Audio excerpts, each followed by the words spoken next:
So hello students. सो कैसे हो आप सब लोग बेटा। सो वीडियो थोड़ी लेट से आई है हमारी कार्बोनेट्स कंपाउंड चैप्टर की, तो ये लास्ट पार्ट होगा कार्बोनेट्स कंपाउंड का, पार्ट 3। तो इसी के साथ हमारा सिलेबस भी कंप्लीट हो जाएगा। तो बेटा बाकी सारी वीडियोस के जो लिंक होंगे वो मैं डिस्क्रिप्शन में दे दूँगा, तो एक बार चेक कीजिए। एंड बेटा मैं एक दो दिन पहले मैंने एक शॉर्ट्स डाला है जिसमें आपको मेरे अकॉर्डिंग जो भी एक्सपेक्टेड क्वेश्चन है या मोस्ट रिपीटेड क्वेश्चंस भी आप कह सकते हो PYQ के, वो मैंने डाले हुए हैं, तो उसको ज़रूर से चेकआउट करना।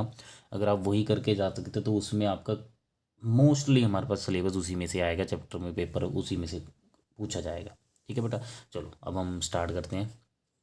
तो बेटा जो हमारे पास कंपाउंड क्या है, आज हमारे पास केमिकल रिएक्शंस करेंगे, ethanol, ethanoic acid and soap and detergent, ये आज का हमारा टॉपिक रहेगा।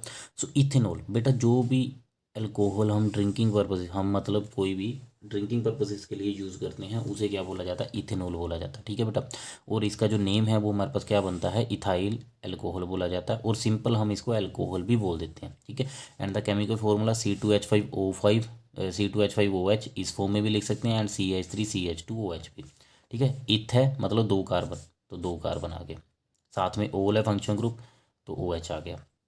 अब सबसे पहली रिएक्शन आती है oxidation of ethanol, oxidation of ethanol to ethanoic acid. ठीक है, अब हमने इसकी ऑक्सीडेशन करनी है विद KMnO4, एल्कलाइन KMnO4, और with acidified K2Cr2O7, potassium dichromate and potassium permanganate. ठीक है, तो हमारे पास क्या होगा, जो इथ वाला ग्रुप होगा वो हमारे पास क्या होगा, इथेनोइक एसिड में कन्वर्ट हो जाएगा, इथेनॉल।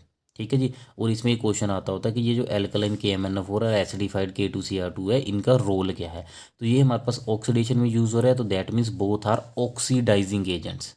सो ये क्या है बेटा,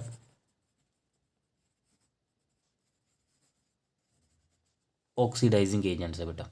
ठीक है, तो ये चीज़ याद रखना बड़ी अच्छे से। ठीक है, अच्छा इसका क्वेश्चन कैसे आ सकता है, ऐसे भी आ सकता है, convert ethanol to ethanoic acid, या ऐसे भी आ सकता है, what happens when ethanol is heated with alkaline KMnO4 और विद एसिडिफाइड पोटाशियम डाइक्रोमेट। ठीक है, तो इस फॉर्म में ये याद रखना बेटा। ठीक है, क्वेश्चन मैंने लिख दिया ऊपर। अब आगे है बेटा reaction of ethanol with sodium, sodium के साथ रिएक्शन है, ये 2023 में रिएक्शन आई थी। तो हमारे पास क्या होता है, ये जो हमारे पास हाइड्रोजन है ये बेटा सोडियम के साथ रिप्लेस हो जाता है, और H2 गैस हमारे पास क्या होती है, रिलीज हो जाती है। ठीक है, तो ये बन जाता है सोडियम इथोक्साइड। H2 गैस को आपको पता है डिटेक्ट कैसे करते हैं, विद द पोप साउंड। ठीक है, आगे देखो बेटा डिहाइड्रेशन। अच्छा इसका क्वेश्चन ऐसे भी आता है, what happens when sodium metal is added to ethanol. ठीक है, तो ये याद रखना। डिहाइड्रेशन ऑफ इथेनॉल, हाइड्रेशन का मतलब, डिहाइड्रेशन का क्या मतलब होता है, पानी की कमी।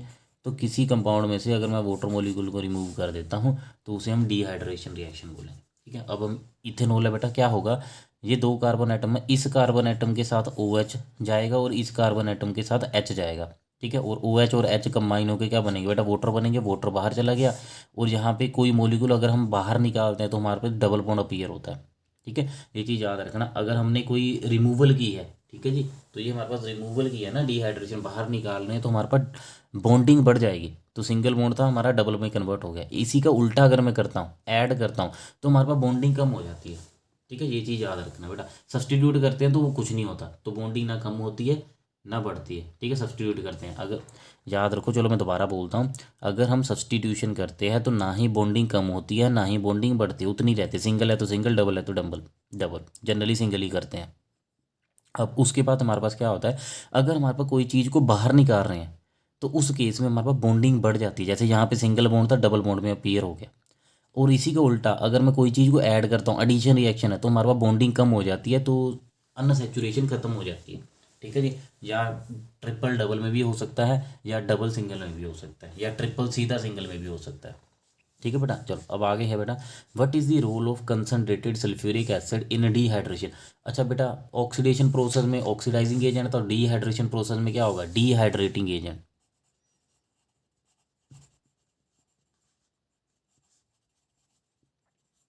ठीक है राजी, अब आगे क्या दिया है, what happens when ethanol is heated at 443 kelvin. कहते हैं जब इथेनॉल को 443 केल्विन, बेटा पेपर में जहाँ 443 दिख गया ना, चुप करके यही लिखा ना, पूरे सिलेबस में यही है एक रिएक्शन। ठीक है जी, अब मैं ट्राई करूंगा आपको एक ऐसी वीडियो भी बनाऊं कि आप थोड़े से वर्ड्स देख के ही रिएक्शन को या क्वेश्चन को पहचान लो कि कौन सा क्वेश्चन आता है। ठीक है, चलो अब आगे देखते हैं। ठीक है, अब आगे है बेटा एस्टेरिफिकेशन रिएक्शन, जहाँ पे भी आपको स्वीट स्मेलिंग सब्सटेंस दिख गया ना लिखा हुआ, एस्टेरिफिकेशन रिएक्शन है, तो क्या होगा बेटा, एसिड जो है, तो एक ही एसिड हमारे सिलेबस में, ठीक है, इथेनोइक एसिड मतलब जिसकी रिएक्शंस है, और एक ही हमारे पास अल्कोहल है जिसकी रिएक्शन है इथेनॉल। दोनों को जब हम कंबाइन करते हैं इन दी प्रेजेंस ऑफ एसिड, तो हमारे पास स्वीट स्मेलिंग सब्सटेंस बनता है, वाटर मोलिक्यूल की रिमूवल होती है। ठीक है, अब यहाँ पे बेटा क्या बोला है, what is the role of concentrated H2SO4। ठीक है जी, एक तो बेटा ये एस्टेरिफिकेशन में हेल्प करता है, दूसरा यहाँ पे ये एज अ कैटलिस्ट भी काम करता है। ठीक है बेटा, ये एज अ कैटलिस्ट भी यहाँ पे काम करेगा, मेन इसका यहाँ पे काम कैटलिस्ट का है। अब यहाँ पे देखना बेटा, ध्यान से देखना है। अब यहाँ पे मैंने एक चीज़ बताई हुई है, because of sweet smell they are used in making artificial perfumes and flavouring agents. ठीक है जी, जो फूड्स वगैरह है बेटा, तो उसमें भी ये एज अ फ्लेवरिंग एजेंट की तरह हम काम करते हैं। अब ध्यान से देखना है, स्टेरिफिकेशन रिएक्शन का क्वेश्चन क्या आता है, यहाँ पे बड़ी कन्फ्यूजन होती है बेटा। तो मैं थोड़ा सा भूल गया हूँ, 2-3 साल पहले ये क्वेश्चन आया था कि बेटा ये तो दो कंपाउंड है। ठीक है जी, क्या पता लास्ट ईयर ना आया हो, थोड़ा माइंड से स्किप हो गया। इनमें से ये पूछा था, ये हमारे पास एस्टेरिफिकेशन रिएक्शन में एक एसिड ग्रुप होता है, एक अल्कोहल ग्रुप होता है, दोनों में से एच कौन रिमूव करता है और ओ एच कौन रिमूव, क्योंकि वाटर तो तभी बनेगा ना। तो अगर एच और ओ एच कंबाइन होंगे तो एच कहाँ रिमूव होता है, ओ एच कहाँ रिमूव होता है। तो ये चीज़ याद रखना, जो अल्कोहल है राजी वो एच देता है, और जो एसिड है वो हमारा ओ एच देता है। ठीक है, और ये दोनों आपस में एक दूसरे के साथ कंबाइन होकर वाटर बनाते हैं, ये एक मोलिक्यूल इसके साथ लग जाता है। ठीक है, तो याद रखना, ओ एच हमारा जाएगा एसिड में से और एच जाएगा अल्कोहल में से। ठीक है, क्लियर बेटा, चलो आगे बढ़ते हैं। अब आ गया बेटा स्पोनिफिकेशन। स्पोनिफिकेशन रिएक्शन बेटा जो सोप बनाने के लिए यूज़ होती है, सोप को बनाने के लिए रिएक्शन हमारी यूज़ होती है, और ये हमारे पास स्टेरिफिकेशन का उल्टा मानी जाती है। ठीक है, क्यों, क्योंकि स्टेरिफिकेशन में अल्कोहल हम यूज़ करते हैं, इसमें हमारे पास अल्कोहल यूज़ करके हम एस्टर बनाते हैं, यहाँ से एस्टर को यूज़ करके हम अल्कोहल बनाते हैं। ठीक है, तो हमारे पास क्या होगा राजे, CH3COO, C2H5 प्लस NaOH। तो NaOH जब हमने ऐड किया तो कंपाउंड क्या होगा बेटा, C2H5OH हमारे पास अलग चला जाएगा, COO, Na हमारा अलग बन जाएगा। अब ध्यान से देखना है, ये क्या है, इस कंपाउंड का नाम सोडियम सोल्ट ऑफ एसिड। क्यों बोला मैंने एसिड, मैंने एसिड बेस में भी आपको सिखाया हुआ है। अगर बेटा एसिड की, अगर मैं सोल्ट की डेफिनेशन बताऊँ तो क्या होता है, हम जनरली बोलते हैं न्यूट्रलाइजेशन रिएक्शन। ठीक है, अब ध्यान से समझना है, मैं आपको अनदर डेफिनेशन आपको चैप्टर नंबर 2 में भी मिल जाएगा, लिंक मैं डिस्क्रिप्शन में दे दूंगा, वहाँ पे देख सकते हो। अब ध्यान से देखना है, कोई भी एसिड है, फॉर एग्जांपल हमारे पास HCl है, किसी भी एसिड को अगर मैं H को रिप्लेस कर दूं किसी भी मेटल एटम के साथ, से सोडियम एटम, तो हमारे पास क्या बनता है, NaCl बनता है, तो उसको हम बोलेंगे सोल्ट। क्या डेफिनेशन बनी, when hydrogen atom present in the acid is replaced by a metal atom the compound formed is your salt. अब ध्यान देखना है, COOH ग्रुप क्या होता है बेटा, एसिड ग्रुप होता है, कार्बोक्सिलिक एसिड ग्रुप बोलते हैं इसको। इसका अगर मैं H रिप्लेस कर दूं किसी भी मेटल एटम के साथ तो वो बन जाएगा बेटा सोल्ट। ठीक है, और यहाँ पे हमारे पास COOH है, H को रिप्लेस कर दिया विद द मेटल, तो ये हमारे पास क्या बन गया, सोल्ट ऑफ एसिड। और कौन से मेटल के साथ रिप्लेस किया, सोडियम के साथ, so this is your sodium salt of acid, या इसको पूरा ऐसे भी बोल सकते हैं, sodium salt of carboxylic acid. ठीक है, याद रखना। आगे क्वेश्चन है, ड्यूरिंग द स्टेरिफिकेशन रिएक्शन, ये तो मैंने आपको ऑलरेडी बता दिया, अल्कोहल हमारा H देगी और एसिड हमारा OH देगा। ठीक है, आगे बढ़ते हैं। What is the absolute alcohol है रेक्टिफाइड स्पिरिट्स। कभी कभी इनडायरेक्टली इसका क्वेश्चन आ जाता होता है। तो रेक्टिफाइड स्पिरिट हम लैंप बनाने के लिए, मतलब जो हमारे पास लैब्स में लैंप यूज़ करते हैं, burette lamps use, sorry spirit lamps use करते हैं, तो उसमें यूज़ होता है, इसको रेक्टिफाइड स्पिरिट बोला जाता है। It is 95% ethanol highly concentrated, and 5% ये क्या होती है, वाटर होता है, मतलब पानी में हमारे पास 95% होता है। अब 100% प्योर इथेनॉल को हम बोलते हैं एब्सोल्यूट अल्कोहल। ठीक है जी, absolute alcohol is highly injurious, अगर हम इसको कंज्यूम करते हैं तो इसके स्मॉल अमाउंट भी मतलब बहुत ज़्यादा डेंजरस है। ठीक है, अब आगे आएगा बेटा D nature. D nature, nature क्या है, नेचुरल। डी नेचर, डी मतलब होता है रिमूव, खत्म करना। तो नेचुरल स्टेट को खत्म करने की प्रोसेस को डीनेचुरेशन बोला जाएगा। अब नेचुरल प्रोसेस मतलब जो अल्कोहल हमारे सिलेबस में है वो क्या है, जो हम ड्रिंकिंग पर्पज के लिए जनरली यूज़ करते हैं। अब ड्रिंकिंग पर्पजेस के लिए अनफिट बनाने की प्रोसेस को डीनेचुरेशन बोला जाता है। ठीक है जी, अब वो कैसे बना सकते हैं, जनरली हम सबसे ज़्यादा जो कॉमन यूज़ करते हैं वो करते हैं methanol add. Methanol is poisonous, very poisonous.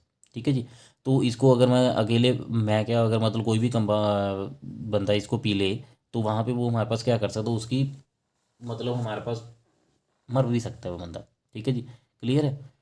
अब जहाँ पे ध्यान से देखना, हालांकि वो भी आई साइड में भी इसमें चेंज आता है। ठीक है जी, तो इतना डिटेल में नहीं जाएंगे। तो हमारे पास डीनेचुरेशन का मतलब क्या है, अब ये बनाया क्यों जाता है, पहली बात तो क्वेश्चन आता है कि चलो अल्कोहल तो है ठीक है, अब इसको अनफिट क्यों बनाया जाता है। मान लो जैसे मैंने अभी बताया, परफ्यूम बनाने की फैक्ट्री में यूज़ होता है, सैनिटाइज़र बनाने की फैक्ट्री में यूज़ होती है, तो ताकि उसको हमारे पास क्या हो, मिसयूज़ ना हो पाए। उस मिसयूज़ को प्रिवेंट करने के लिए तो जो कंपनीज है वो जब ऑर्डर करती है तो जो दूसरी कंपनीज है जो डिलीवर करती है वो उस अल्कोहल को क्या कर देती है, अनफिट बना देती है, ताकि उसकी हमारे पास क्या हो, ब्लैक मार्केटिंग ना हो पाए। बेसिकली अनफिट मतलब साइड प्रोडक्ट कोई बिजनेस ऐसे करके कोई यूज़ ना कर पाए। ठीक है जी। चलो अब आगे देखो बेटा, इसमें जनरली मिथेनॉल ऐड करते हैं, उसके साथ पिरिडिन भी एंड कॉपर सल्फेट भी ऐड कर सकते हैं। अगर ब्लू कलर दिख गया मतलब अल्कोहल में तो उसमें कॉपर सल्फेट ऐड किया गया है, तो उसको बिल्कुल भी कंज्यूम नहीं करना है। अब आ गया इथेनोइक एसिड। एसिडिक एसिड इसका कॉमन नेम है राजे, फॉर्मूला इसका CH3COOH। अब कहते हैं विनेगर क्या होता है, 1 मार्क में क्वेश्चन ये भी आ जाता है। 5 to 8% इथेनोइक एसिड या acidic acid is known as vinegar. ठीक है, आगे देखो,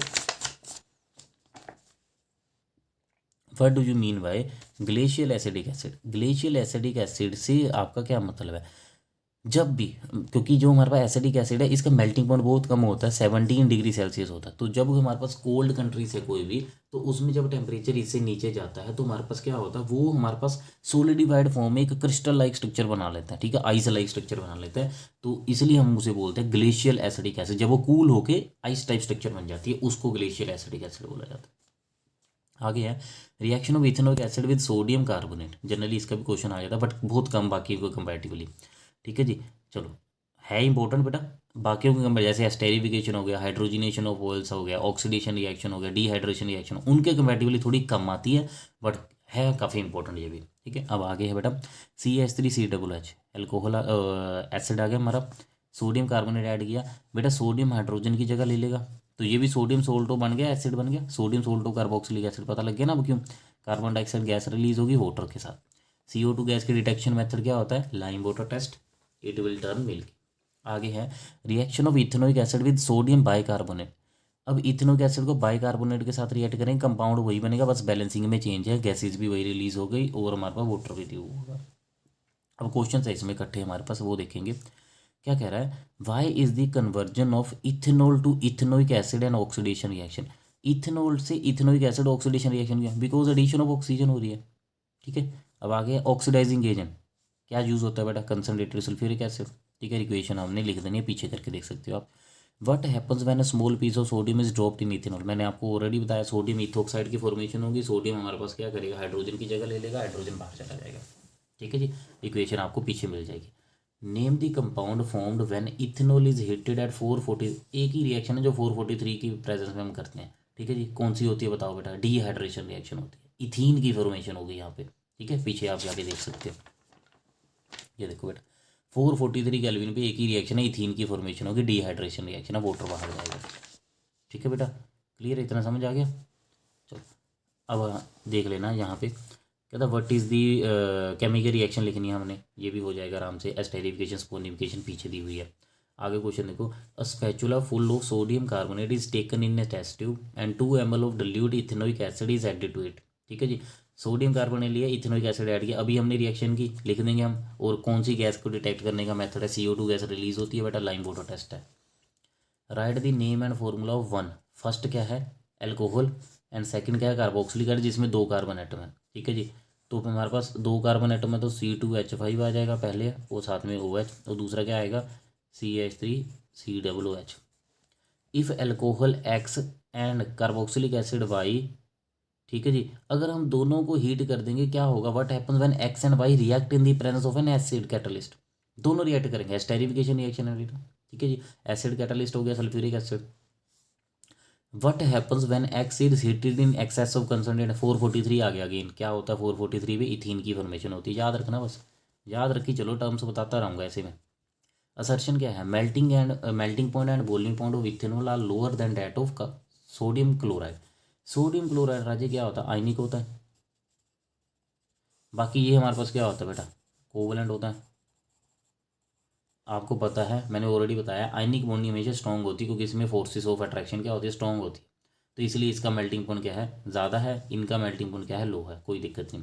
force of attraction between the molecules of ionic compounds are very strong. सही है, आयनिक कंपाउंड से फोर्स स्ट्रॉन्ग होती है, बट ये दोनों सही है, बट रीज़न इसकी एक्सप्लेनेशन नहीं करता। क्यों नहीं करता, क्योंकि इस रीज़न में सिर्फ ये बताया कि आयनिक कंपाउंड में स्ट्रॉन्ग फोर्स ऑफ अट्रैक्शन है, कोवलेंट में वीक, ये तो बताया ही नहीं।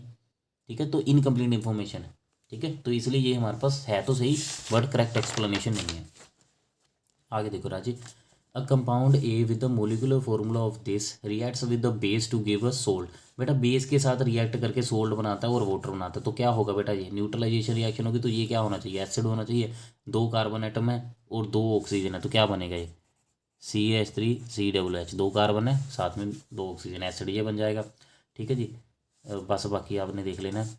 कहना when the above stated compound A react with another compound B having molecular formula of this in the presence of an acid a sweet smelling आ गया word, esterification reaction है, सीधी लिख के आ जानी है। तो बी क्या होगा बेटा, अल्कोहल होगा, एंड सी कंपाउंड जो बनेगा वो क्या होगा, एस्टर होगा। रोल बताना है एसिड का, कैटलिस्ट होता है। ठीक है जी, write the chemical reaction, reaction लिख दोगे। आगे है बेटा, name the compound found when ethanol is heated, ये जो रिपीटेड क्वेश्चन आ गया 443 वाला, देख लेना। A saturated compound A belongs to a homologous series of alcohols. On heating A with concentrated sulfuric acid 443, again वही हमारे पास क्या है, ठीक है जी, इथेनोइक एसिड इथीन की फॉर्मेशन होगी, उसका मोलिकुलर मास भी दिया है। जब हमारे पास बी की एडिशन करते हैं 1 मोल ऑफ H2 के साथ in the presence of nickel catalyst, ये है बेटा हाइड्रोजिनेशन ऑफ ऑयल्स की, हाइड्रोजिनेशन तो ऑफ ऑयल्स तो नहीं है जी, वो जनरल है। इथीन की हमारे पास एडिशन रिएक्शन हो गई है। ठीक है जी, तो हम जब ऐड करते हैं तो हमारे पास इथेन की फॉर्मेशन होती है, सैचुरेटेड कंपाउंड क्या है, इथेन है। ठीक है जी, आगे क्या बताया है, write the chemical reaction showing the conversion of A into B. A राजी क्या है हमारा, ए क्या है बेटा, ठीक है जी, on heating A with concentrated sulphuric acid, ethanol है बेटा, और ये हमारे पास बी क्या है, इथीन है, तो उनकी रिएक्शन बतानी है। What happen when C undergo combustion, मतलब इथेन की कंबशन बतानी है। कंबशन मैंने बताया हुआ आपको, जिसकी कंबशन करनी है उसको रख दिया, प्लस O2 कर दिया, दूसरी तरफ CO2 कर दिया, प्लस वाटर कर दिया, प्लस हीट लिख दिया, उसके बाद कर लो बैलेंस, बात खत्म हो। ठीक है, आगे देखो, state 1 industrial application of hydrogenation reaction, बेटा ऑयल्स से बटर बनाने के लिए यूज़ होता है। ठीक है, name the product found when compound A react with sodium, compound A sodium के साथ रिएक्ट करता भी, पीछे आपके आगे देख सकते हो क्या कंपाउंड है, मैं नहीं बताऊँगा। आगे है सोप बेटा, अब सोप क्या होता है बेटा, सोडियम सोल्ट होते हैं पहले तो, ठीक है जी, या प्लेटिनम सॉरी पोटाशियम सोल्ट होंगे।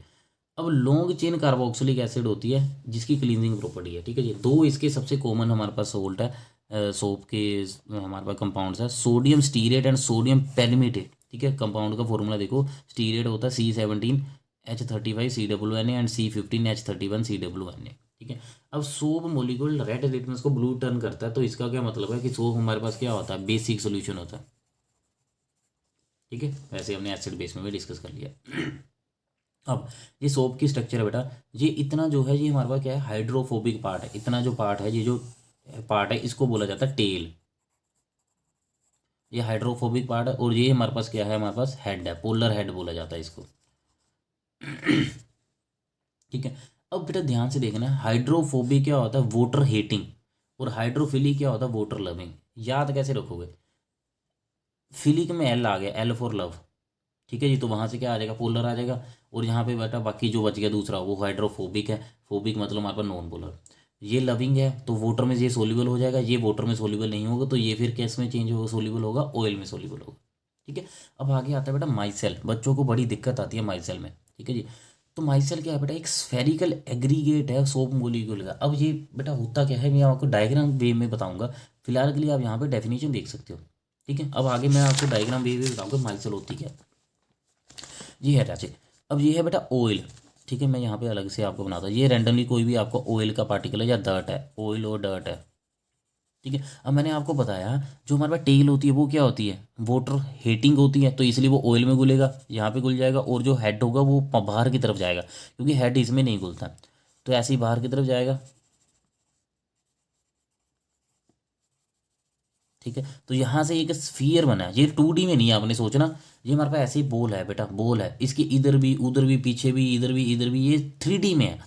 तो जो हमारे पास ऐसी गेंद टाइप जो स्ट्रक्चर बनती है ना, इसको एग्रीगेट बोला जाता है, इस स्पेरिकल एग्रीगेट को हम माइसेल बोलते हैं। ठीक है बेटा, अब ध्यान से देखना इसकी प्रॉपर्टीज, क्लींजिंग एक्शन क्या होता है, ये ऑयलो डर्ट है बेटा, ये मान लो ऑयलो डर्ट है मेरे हाथ में। ठीक है जी, अब ये हमारे पास क्या होगा, इसकी टेल इधर लगी हुई है, हेड बाहर है, हेड बाहर की तरफ है, हेड जो है पानी में घुलेगा। अब जो वाटर में जब उसको हम क्या करते हैं, एजिटेट करते हैं बाद में, ठीक है जी, सोप सूप हमने लगा दिया, एजिटेट करते हैं, मतलब मान लो ब्रश से, थापी से, जो जो भी हम कर सकते हैं, पीट पूट के या जो रगड़ रुगड़ के जो भी हम करते हैं उसको एजिटेशन बोला जाता है, या हम सिंपली भी कह सकते हैं कि फोर्स अप्लाई कर रहे हैं। अब वो होगा क्या उस फोर्स से बेटा, जब हम फोर्स अप्लाई करेंगे, ये जो ऑयल है कपड़ों के ऊपर जो ऑयल लगा हुआ है, अब उसको जो टेल है उसने पकड़ा हुआ है, अब जो हेड है वो पानी में सोल्यूबल होगा, तो जब हम उसको मैं रगड़ेंगे, जो हेड है वो हमारा पानी में डिजोल्व होने की कोशिश करेगा, तो वो अपने साथ वो बाहर जाने की कोशिश करेगा। बट जो उसकी टेल है वो किसने पकड़ी हुई है, ऑयल ने पकड़ी हुई है, तो वो जब फोर्स लगती है उसको, तो वो हमारे पास टेल जो है वो अपने साथ ऑयल को भी खींच के बाहर ले जाती है। तो इससे क्या होता है बेटा, कपड़े हमारे क्लीन हो गए, पानी हमारा क्या हो गया, गंदा हो गया। तो ये हमारे पास क्या है, क्लींजिंग एक्शन है सोप का। डिटर्जेंट का क्लींजिंग एक्शन भी सेम है, ठीक है जी। चलो, अब डिटर्जेंट को सोपलेस सोप भी बोला जाता है। सोपलेस सोप, अब आप बोलोगे झाग तो बनती है सोप, सोप का मतलब ये नहीं होता बेटा झाग है, सोप का मतलब है जिसमें हमारे पास सोडियम और पोटाशियम सोल्ट्स होंगे, जो हमने पीछे डिस्कस किया था, इसमें वो नहीं होते, ठीक है जी। अब इसमें क्या होता है, इसमें बेंजीन सल्फोनिल, ठीक है जी, एसिड प्रेजेंट होता है, long chain benzene sulphonyl acid present होता है, ठीक है जी। तो उसमें ये प्रेजेंट नहीं होता। अब इसकी एडवांटेज एंड डिसएडवांटेज दोनों की इंपॉर्टेंट है, क्या है बेटा, डिटर्जेंट की सोप के ऊपर एडवांटेज क्या है, detergent can be used even with hard water but soap can not be use, ठीक है जी। सोप हमारे पास हार्ड वाटर के साथ यूज़ नहीं होगा, डिटर्जेंट हमारा यूज़ होता है। अब बेटा hard water and soft water में पिछली वाली सीरीज में आपको अच्छे से समझाया हुआ है कि हार्ड वाटर क्या है, सॉफ्ट वाटर क्या है, इवन टेम्पररी हार्डनेस क्या है, परमानेंट हार्डनेस क्या है, ठीक है जी। इन दोनों को रिमूव कैसे कर सकते हो, तो पीछे वाली सीरीज आप देख सकते हो, मैं डिस्क्रिप्शन में उन सभी का लिंक दे दूंगा, ठीक है। आगे बेटा, detergent have the stronger cleansing action than soap, ये तो हमें ऑलरेडी पता है, डिटर्जेंट जल्दी फास्ट मतलब वॉश करता है विदाउट कम मेहनत से, without much effort. Detergents are more soluble in water than soap, ज़्यादा सोल्यूबल होते हैं। डिसएडवांटेज, सबसे बड़ी एक डिसएडवांटेज इनकी क्या है, ये नॉन बायोडिग्रेडेबल है, जिसकी वजह से ये वाटर पोल्यूशन कोज करते हैं, ठीक है। अब आगे देखो क्या क्वेश्चन है, with the help of a diagram show the formation of micelles when soap is applied on a dirt particle, जो अभी हमने डायग्राम ऊपर की है उसी को इन्होंने एलेबोरेट करने को बोला, यही वाली, ठीक है। चलो अब आगे देखो, लास्ट दो क्वेश्चन बचे हैं बस। Take two test tubes X and Y with 10 ml of hard water in each test tube, ठीक है जी। X add few drops of soap solution and in test tube Y add few drops of detergent, ठीक है जी। दो test tube हमने लिए, दोनों में वाटर ऐड कर लिया, उसके बाद हमने एक्स टेस्ट ट्यूब ने हमने क्या कर दिया, ठीक है जी, हार्ड वाटर, दोनों में हार्ड वाटर ऐड किया, सॉरी, एक्स और वाई दो टेस्ट ट्यूब ली, दोनों में हार्ड वाटर ऐड किया। एक्स में हमने क्या किया, सोप पार्टिकल्स डाले, एंड वाई में हमने क्या किया, डिटर्जेंट पार्टिकल्स डाले। कहना shake well before the same period, उन दोनों को मिक्स किया इक्वल पीरियड के लिए, सेम पीरियड के लिए, अगर उसको 10 मिनट इसको भी 10 मिनट एग्जाम्पल के लिए। In which test tube the formation of foam will be more, बेटा हार्ड वाटर है, हार्ड वाटर के साथ सोप तो रिएक्ट करता ही नहीं, डिफरेंस अभी हमने यही किया है, ठीक है जी। कम बोलोगे, ठीक है जी, तो इसलिए हमारे पास क्या होगा, वो चीज़ नहीं होगी। और उसमें हमारे पास होगा क्या, डिटर्जेंट है हमारे पास, अब डिटर्जेंट हमारे पास क्या करेगा, वो हमारे पास झाग वगैरह बना लेगा। अच्छा, अगर क्वेश्चन आ गया कि कि जो हमारे पास सोप है वो हार्ड वाटर के साथ हम यूज़ नहीं करते, क्यों नहीं यूज़ करते, एक चीज़ ये भी आती है कि स्कम नहीं बनता हमारा, हमारे पास फोम नहीं बनता, झाग कम बनता है, ठीक है, लेदर नहीं फॉर्म होता, ठीक है। वो सारी चीज़ क्यों आती है, क्योंकि जो सोप के अंदर जो पार्टिकल्स है जो हमारे पास, ठीक है जी, आयंस है, वो हमारे पास जो हमारे पास हार्ड वाटर के अंदर कैल्शियम और मैग्नीशियम के आयंस है उनके साथ रिएक्ट कर लेते हैं, रिएक्ट करके इनसोल्यूबल प्रोडक्ट बनाते हैं, जो प्रेसिपिटेट आउट हो जाते हैं, उसको स्कम बोला जाता है बाद में हम, ठीक है जी। तो इसलिए इसके साथ नहीं होता। अब डिटर्जेंट में वो आयंस तो होते ही नहीं है, ठीक है, इसलिए वो उसके साथ रिएक्ट नहीं करते, और इसलिए हमारे पास कंप्लीटली डिजोल्व भी हो जाता है, इसलिए ये जाग भी ज़्यादा बनाता है, ठीक है, क्लींजिंग एक्शन भी इसलिए फास्ट है। आगे क्वेश्चन है, in which test tube is a curdy solid formed, ठीक है, एक्स एक्स में होता है क्योंकि मैंने आपको ऑलरेडी बता दिया, बट प्रेसिपिटेट कर देगा, वो स्कम बना देता है, उसको कर्डी सोलिड भी बोला जाता है, ठीक है जी। वो एक्स बनाता है क्योंकि जिसमें सोप पार्टिकल्स प्रेजेंट है। आगे लास्ट बेटा सर्च रीजन है, soap does not form lather, ठीक है, विद हार्ड वाटर, वो तो चलो हम ऑलरेडी डिस्कस कर लिए कि फॉर्म नहीं बनाएगा। Hard water has calcium and magnesium salts dissolve in, hard water में कैल्शियम मैग्नीशियम छोड़ो, वो भी अभी बता दिया। It sorry in it which on reacting with soap forms scum, ठीक है जी, वो ऑलरेडी मैंने बता दिया, ठीक है। तो ये हमारे पास रीज़न भी है और उसकी करेक्ट एक्सप्लेनेशन भी है, ठीक है बेटा। चलो बेटा, thank you so much, syllabus हमारा पूरा हो गया, तो all the best for your board exams. I wish कि आप सबके बहुत ही बढ़िया मार्क्स है, जितने आपने सोचे हुए हो, जितनी आपने मेहनत की हो, उससे ज़्यादा ही आपके मार्क्स हैं, ठीक है बेटा। तो thank you so much, my best wishes are with you, ठीक है, बाय बाय, टेक केयर।